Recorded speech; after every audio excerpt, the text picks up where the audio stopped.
This poem is called All It Takes. The bell rings for fifth period on a rainy day in mid-March, and we do, in single file down one-way halls to Ms. McDonald's class, where I have garnered a reputation for luring our sociology teacher into work-avoiding arguments where capitalism takes on Marx. If you're not a Marxist by the time you're 18, you're heartless. If you're still a Marxist by the time you're 30, you're brainless. Turned 30 now. It's not the quote that lasts. Instead, I think on the misquote, tacked above her long in need of replacing, chalk-stained black. All it takes for evil to triumph is for good people to do nothing. Not a platitude, but a promise. To never falter in the face of fear or let courage lack. To weather apathy's relentless attack, encourage those we oppose to still mark their X. Find their spot on the political map. Empathy, compromise, debate. At 14, Ms. McDonald taught me all of that. She let me use the phone in her office, a call to join a party she openly described as utter crap.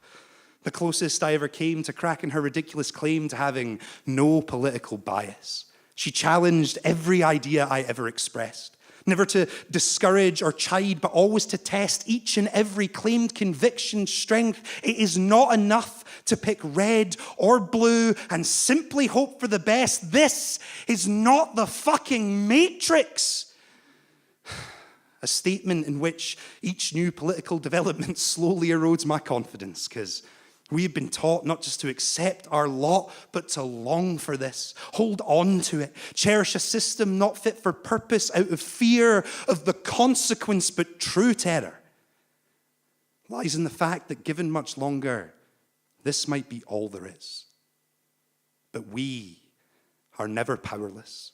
And knowledge is not a weapon, it is a catalyst. And there has never been a time where the chemicals of change were easier for us to access, so we cannot cling on to the same old tribal factions, political bias, letting well-practiced deflection tactics distract us from what is actually happening this planet. And too many on it are needlessly dying. Because it's only ever in the stories that David alone beats Goliath. In reality, it takes all of us to do good, to block evil from triumph. Thank you.